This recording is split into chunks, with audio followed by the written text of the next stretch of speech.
Assalamualaikum warahmatullahi wabarakatuh. Selamat pagi anak-anak. Bagaimana kabarnya hari ini? Nah, hari ini kita akan belajar tema 1, subtema 1, PP2. Siapkan ya bukunya.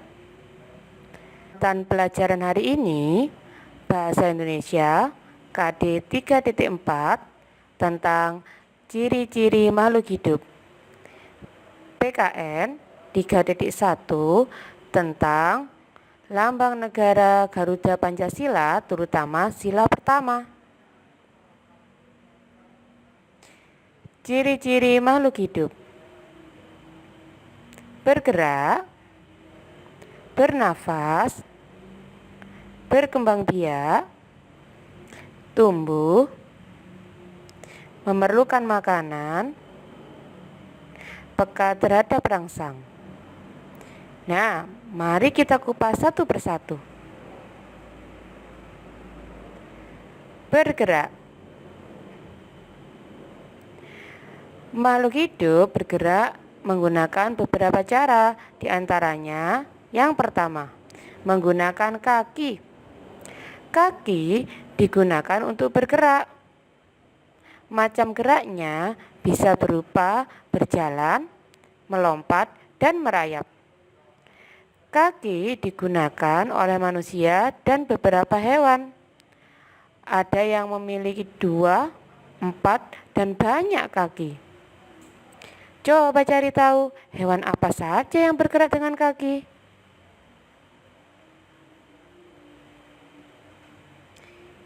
Yang kedua, menggunakan sayap. Sayap digunakan untuk terbang. Sayap biasanya digunakan oleh jenis burung untuk terbang. Namun, tidak semua yang memiliki sayap bisa terbang, dan tidak semua yang memiliki sayap bergerak dengan cara terbang, seperti ayam dan burung unta. Tidak bisa bergerak dengan terbang, namun ayam dan burung unta bergerak menggunakan kakinya. Jadi, mereka berjalan. Yang ketiga, menggunakan sirip. Sirip digunakan untuk berenang di air.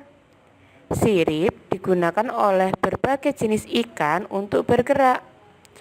Coba sebutkan ikan apa saja yang kamu ketahui.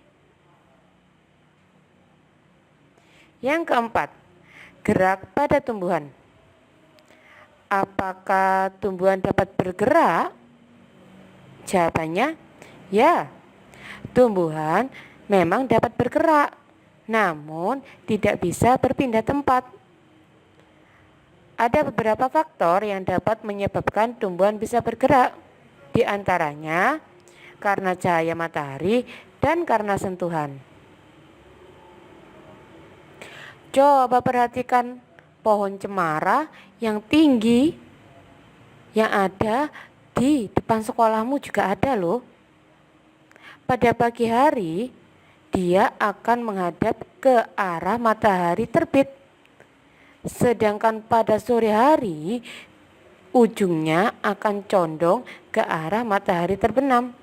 Coba perhatikan. Apakah kamu pernah melihat tumbuhan putri malu? Ya, bagaimana jika tumbuhan putri malu kamu sentuh? Pasti dia akan bergerak menguncup. Itu salah satu contoh gerakan pada tumbuhan. Berikutnya, bernafas. Yang pertama, bernafas dengan paru-paru. Manusia dan hewan, terutama hewan mamalia, bernafas dengan paru-paru. Bernafasnya melalui hidung, kemudian masuk ke kerongkongan, lalu menuju paru-paru. Mamalia yang bernafas dengan paru-paru diantaranya sapi, kambing, lumba-lumba, dan paus. Walaupun lumba-lumba dan paus hidup di air, tapi tahukah kamu jika lumba-lumba dan paus bernafas menggunakan paru-paru? Nah, Dapatkah kamu menyebutkan contoh yang lainnya? Yang kedua, bernafas dengan insang. Ikan bernafas dengan insang. Jika kamu memiliki akuarium, coba perhatikan ikan yang ada di dalamnya. Ketika mulut ikan terbuka, saat itulah air yang mengandung oksigen masuk ke dalam mulutnya. Setelah itu, insang akan menyaring dan menyerap oksigen yang ada di dalam air. Sisa dari air yang sudah tidak mengandung oksigen tapi berganti mengandung karbon dioksida akan keluar melalui tutup insang yang sedang terbuka. Coba kamu perhatikan.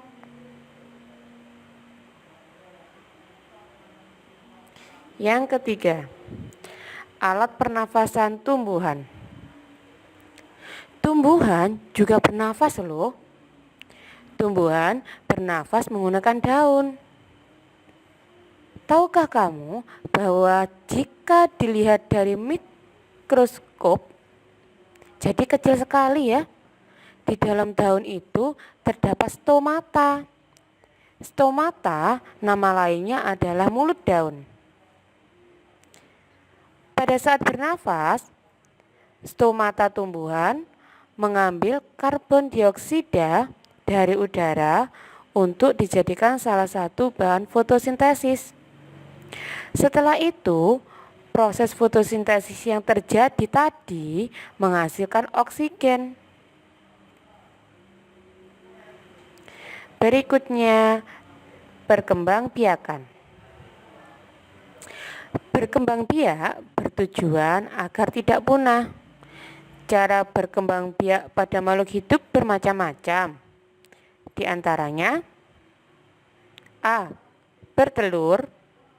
Contohnya, ayam, itik, ikan, burung, dan lain sebagainya. Coba kamu cari tahu, apalagi contohnya. B. Melahirkan. Contoh seperti manusia, sapi, kambing, kerbau, lumba-lumba, paus, dan lain-lain. Coba kamu cari tahu hewan apa lagi yang berkembang biak dengan melahirkan?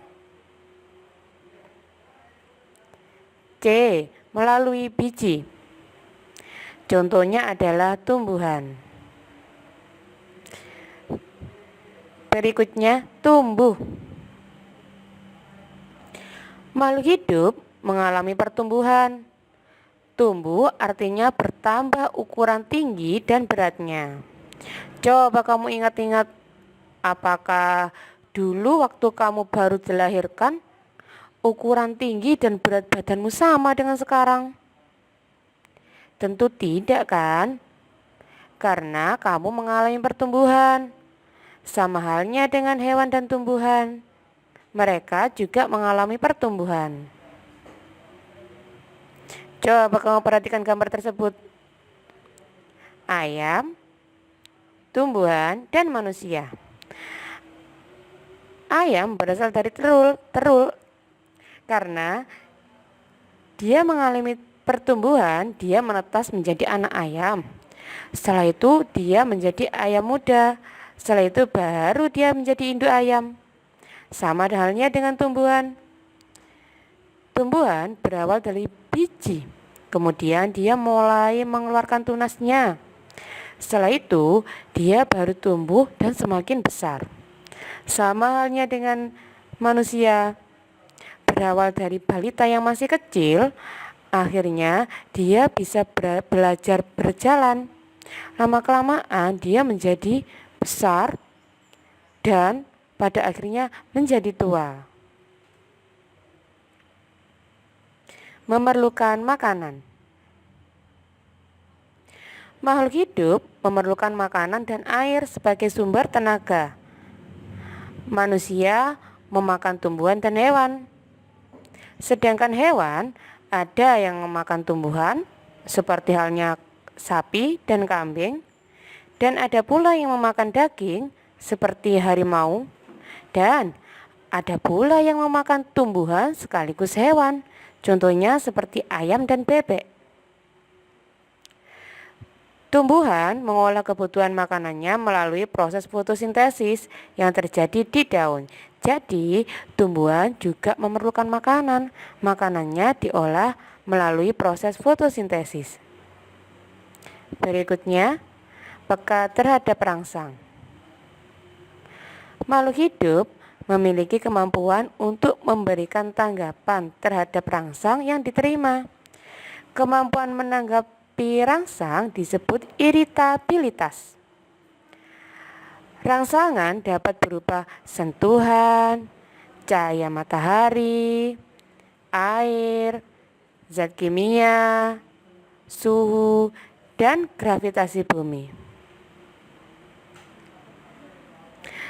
Rangsangan pada hewan, contohnya hewan terenggiling menggulungkan badannya ketika mendapat sentuhan atau merasa dirinya terancam. Sedangkan landak akan mengeluarkan durinya saat dia merasa terancam. Kaki seribu menggulungkan badannya ketika terkena sentuhan. Sedangkan cumi-cumi mengeluarkan tinta hitam jika dia merasa terancam. Pada tumbuhan, contoh, daun putri malu akan menutup atau menguncupkan daunnya jika dia terkena sentuhan. Sedangkan buah pada pohon pacar Cina akan meletus jika disentuh. Coba kamu lihat.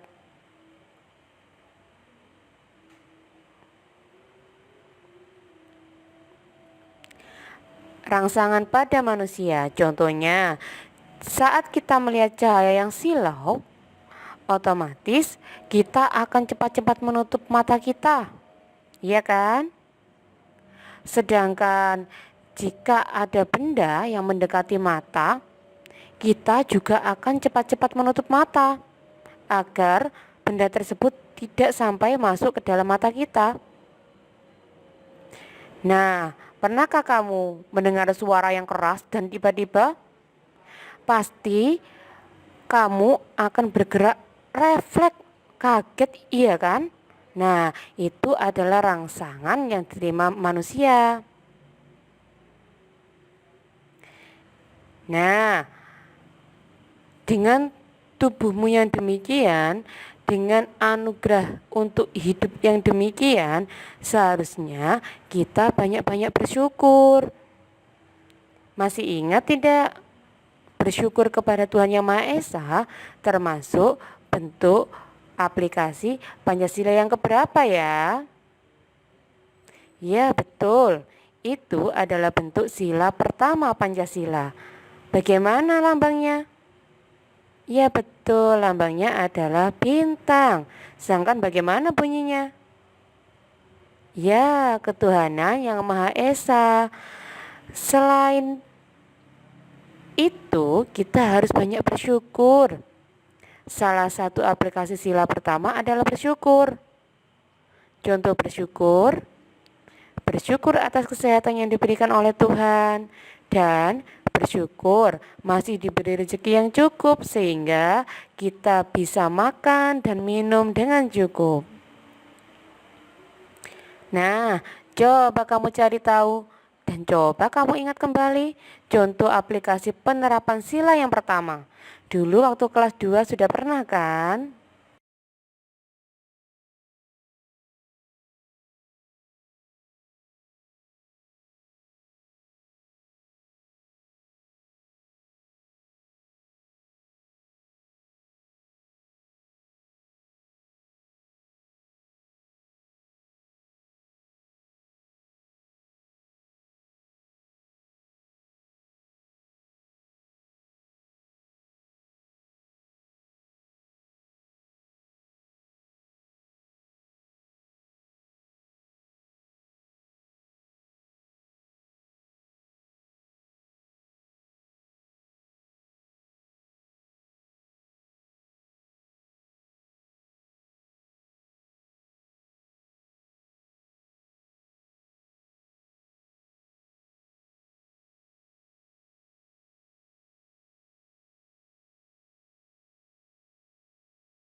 Nah, sekian materi hari ini.